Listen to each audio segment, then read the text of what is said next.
ಕ್ಷೇತ್ರದ ಜನರ ಬಹುದಿನದ ಕನಸಾಗಿದ್ದ ಸುಸಜ್ಜಿತ ನೂತನ ಬಸ್ ಸ್ಟ್ಯಾಂಡ್ ನಿರ್ಮಾಣಕ್ಕೆ ಸಾರಿಗೆ ಸಚಿವರಾದ ರಾಮಲಿಂಗಾರೆಡ್ಡಿ ಹಾಗೂ ಜಿಲ್ಲಾ ಉಸ್ತುವಾರಿ ಸಚಿವರಾದ ಕೆಜೆ ಜಾರ್ಜ್ ಹಾಗೂ ಶಾಸಕರಾದ ಎಚ್.ಡಿ. ತಮ್ಮಯ್ಯ ಅವರು ಗುದ್ದಲಿ ಪೂಜೆಯನ್ನು ನೆರವೇರಿಸಿದರು. ನಗರದ ಐಜಿ ರಸ್ತೆಯಲ್ಲಿರುವ ಹಳೆ ಜೈಲ್ ಜಾಗದಲ್ಲಿ ಸುಮಾರು 20 ಕೋಟಿ ರು ವೆಚ್ಚದಲ್ಲಿ ಸುಸಜ್ಜಿತ ನೂತನ ಬಸ್ ಸ್ಟ್ಯಾಂಡ್ಗೆ ಸಚಿವರು ಹಾಗೂ ಶಾಸಕರು ಗುದ್ದಲಿ ಪೂಜೆಯನ್ನು ನೆರವೇರಿಸಿದರು. ಸಾರಿಗೆ ಸಚಿವರಾದ ರಾಮಲಿಂಗಾರೆಡ್ಡಿ ಮಾತನಾಡಿ, ಜಿಲ್ಲೆಯ ಹಲವು ತಾಲೂಕುಗಳಲ್ಲಿ ನೂತನ ಬಸ್ ಸ್ಟ್ಯಾಂಡ್ ನಿರ್ಮಿಸಲು ಸರ್ಕಾರ ಅನುದಾನ ನೀಡಿದ್ದು, ಈಗಾಗಲೇ ಶೃಂಗೇರಿಗೆ 8.70 ಕೋಟಿ, ಕಡೂರಿಗೆ 6 ಕೋಟಿ, ಚಿಕ್ಕಮಗಳೂರಿಗೆ 20 ಕೋಟಿ, ಬೀರೂರಿಗೆ 2.50 ಕೋಟಿ, ತರೀಕೆರೆ ಬಸ್ ಡಿಪೋ ನಿರ್ಮಾಣಕ್ಕೆ 9 ಕೋಟಿ ಅನುದಾನ ನೀಡಿದ್ದೇವೆ ಎಂದರು. 14 ತಿಂಗಳಲ್ಲೇ ಮುಗಿಸ್ತೀವಿ ಅಂತ ಮಳೆಗಾಲ ಸೇರಿ ಹೇಳಿದ್ದಾರೆ. ಮತ್ತು ಇದು ಅವಶ್ಯಕವಾಗಿತ್ತು. ಮತ್ತು ಇದು ಡಿ-20ಇಂದ 10 ಲಕ್ಷ ಕೊಟ್ಟಿದ್ರು. ಮತ್ತು 4 ಕೋಟಿನ ನಮ್ಮ ಕ್ಯಾಬಿನೆಟ್ಟಲ್ಲಿ ಗ್ಯಾಸ್ ಸಬ್ಜೆಕ್ಟ್ ತಂದು ಜಾತಿಯವರು ನಾವು ಕೂಡ ಕ್ಯಾಬಿನೆಟ್ಟಲ್ಲಿ ಅನುಮೋದನೆ ಮಾಡಿಕೊಟ್ವಿ. ಇದರ ಹಿಂದೆ ಇರ್ತಕ್ಕಂಥವರು ನಮ್ಮ DC ನಮ್ಮ ತಮ್ಮಣ್ಣವರು, ನಮ್ಮ ಶಾಸಕರು ಹಿಂದೆ ಫೈಲಿಂದಲೇ ಹೋರಾಡಿ ಈ ಬಸ್ ಸ್ಟ್ಯಾಂಡ್ ಬರೋದಕ್ಕೆ ಅವರ ಪ್ರಮುಖ ಕಾರಣಕರ್ತರು ಅಂತ ನಾನು ಈ ಸಂದರ್ಭದಲ್ಲಿ ಹೇಳಿ, ಮತ್ತು ಈಗ ಇದೇ ಜಿಲ್ಲೆಯಲ್ಲಿ 3 ತಿಂಗಳು ತರೀಕೆರೆಗೆ ಬಂದಿದ್ದೆ. 9 ಕೋಟಿ 15 ಲಕ್ಷದಲ್ಲಿ ಹೊಸ ಬಸ್ ನಿಲ್ದಾಣ ಒಂದು ಶಂಕುಸ್ಥಾಪನೆ ಮಾಡಿದ್ದೀವಿ. ಅದಕ್ಕೆ 14 ತಿಂಗಳು ಟೈಮ್ ಕೊಟ್ಟಿದ್ದೀವಿ. ಮತ್ತು ಕಡೂರು ಬಸ್ ನಿಲ್ದಾಣ 6 ಕೋಟಿ ರೂಪಾಯಿ ವೆಚ್ಚದ್ದು, ಅದಕ್ಕೂ 11 ತಿಂಗಳು ಕೊಟ್ಟಿದ್ದೀವಿ. ಮತ್ತು ಶೃಂಗೇರಿನಲ್ಲಿ ಈಗಾಗಲೇ 8 ಕೋಟಿ 82 ಲಕ್ಷದಲ್ಲಿ ಕೆಲಸ ಪ್ರಾರಂಭ ಆಗಿದೆ, ಅದು ಕೂಡ ನಡೀತಾ ಇದೆ. ಮತ್ತು ಬೀರೂರಿಗೆ 2.5 ಕೋಟಿ ರೂಪಾಯಿ ವೆಚ್ಚದ ಬಸ್ ನಿಲ್ದಾಣ ಮೇಲ್ದರ್ಜೆಗೇರಿಸೋದಕ್ಕೆ 2.5 ಕೋಟಿಗೆ ಅನುಮೋದನೆ ಕೊಟ್ಟಿದ್ದೀವಿ.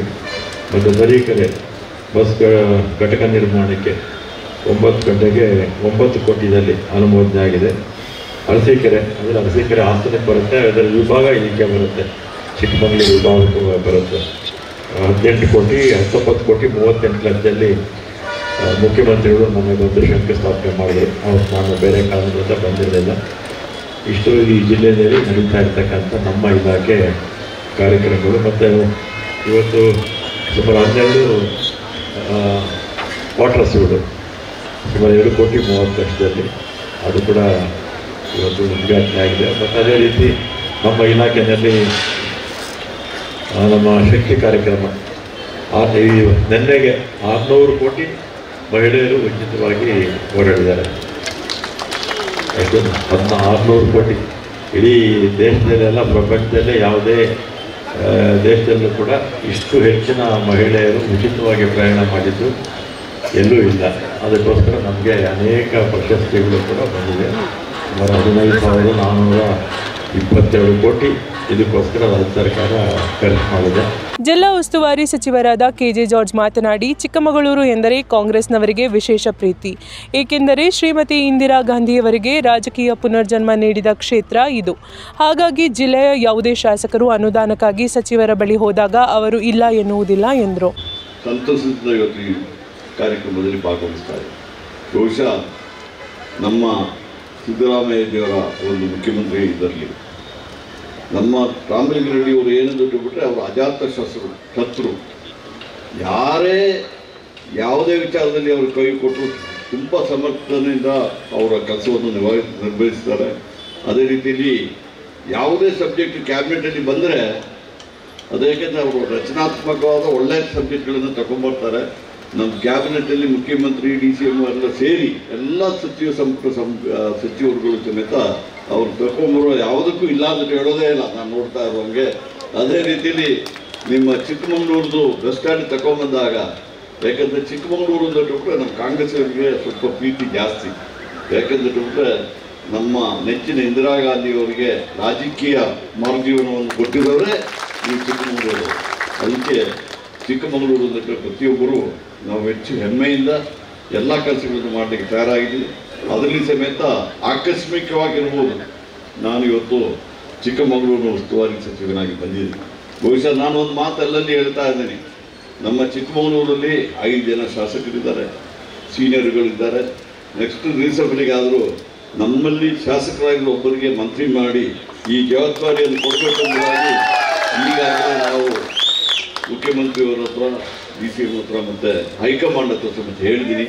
ಅದಕ್ಕೋಸ್ಕರವಾಗಿ ಇನ್ನೂ ಆದರೂ ನಾನು ಚಿಕ್ಕಮಗಳೂರನ್ನು ನಾನು ಎಲ್ಲ ನನ್ನ ಸಂಪೂರ್ಣವಾದ ಒಂದು ನಂಬಿಕೆ, ವಿಶ್ವಾಸ ಎಲ್ಲ ನಿಮ್ಮ ಮೇಲೆ ಇಟ್ಟಿದ್ದೀವಿ.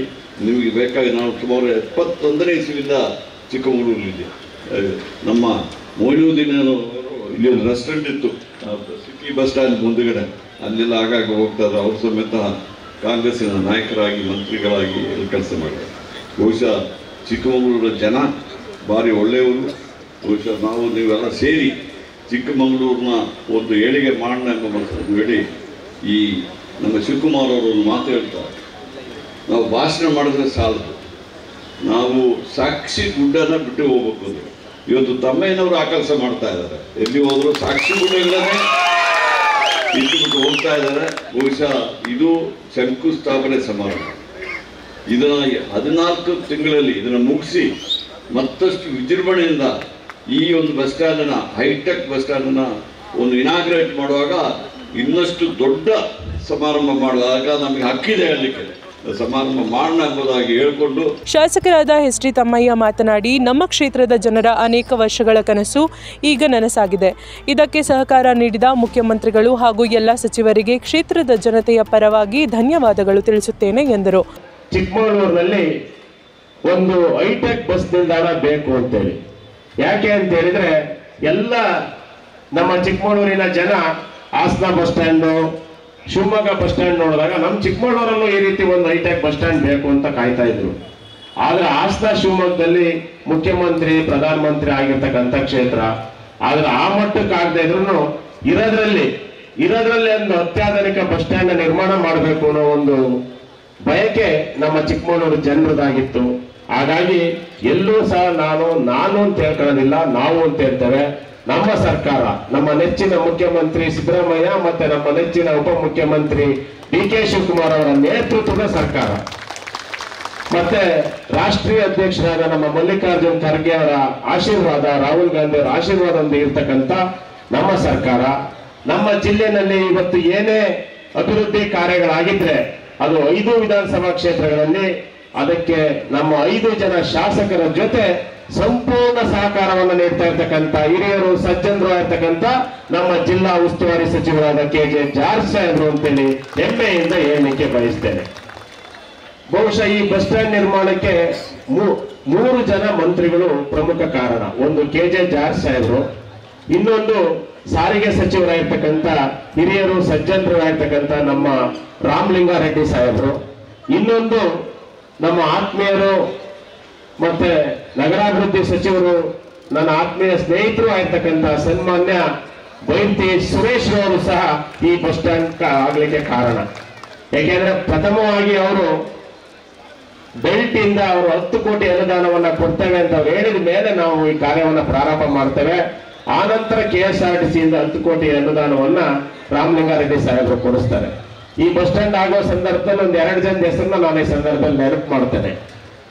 ಒಂದು ನಮ್ಮ ಕಾಂಗ್ರೆಸ್ ಪಕ್ಷದಲ್ಲಿ ಹಳೆಯ ಕಾರ್ಯಕರ್ತರಾಗಿರ್ತಕ್ಕಂಥ ಹೆಬ್ಬಳ್ಳಿ ನಾಗೇಶ್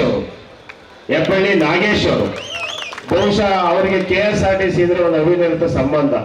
KSRTC ಅವರಿಗೆ ಮಲೆನಹಳ್ಳಿ ಕಡೆ ಬಸ್ ಬಿಡಿಸೋದಿರ್ಬೋದು, ಹೊಸ ಬಸ್ ಬಿಡಿ ಅಂತ ಹೇಳೋದು ಅವರೊಂದು ಯಾವಾಗಲೂ ಒತ್ತಡ. ಇನ್ನೊಂದು, ಈ ಬಸ್ ನಿಲ್ದಾಣ ನಿರ್ಮಾಣ ಮಾಡಕ್ 10 ಕೋಟಿ ಸಾಕಾಗಲ್ಲ, 20 ಕೋಟಿ ಬೇಕು ಅಂದಾಗ 2 ಬಾರಿ ಕ್ಯಾಬಿನೆಟ್ ಅಲ್ಲಿ ವಾಪಸ್ ಬಂತು, FD ಇಂದ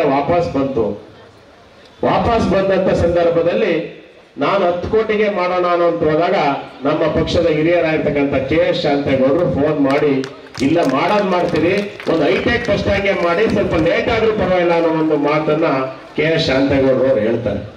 ಆ ನಂತರ ಮತ್ತೆ ರಾಮಲಿಂಗಾರೆಡ್ಡಿ ಸಾಹೇಬರು ಮನವೊಲಿಸಿ, ಜಾರ್ಜ್ ಸಾಹೇಬರು ಮನವೊಲಿಸಿ ಅವರು 3ನೇ ಬಾರಿ ಕ್ಯಾಬಿನೆಟ್ ನಲ್ಲಿ ಈ ಒಂದು 20 ಕೋಟಿ ಅಂದ್ರೆ 19.87 ಕೋಟಿಯ ಈ ನೂತನ ಹೈಟೆಕ್ ಬಸ್ ಸ್ಟ್ಯಾಂಡ್ಗೆ ಅನುಮೋದನೆಯನ್ನ ಕೊಡಿಸ್ತಾರೆ.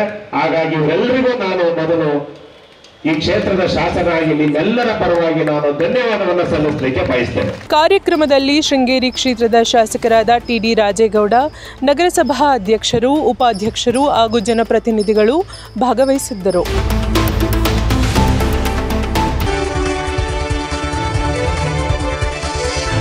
ಐಸಿರಿ ಟುಡೇ ವಾಯ್ಸ್ ಆಫ್ ಡೆಮೋಕ್ರಸಿ.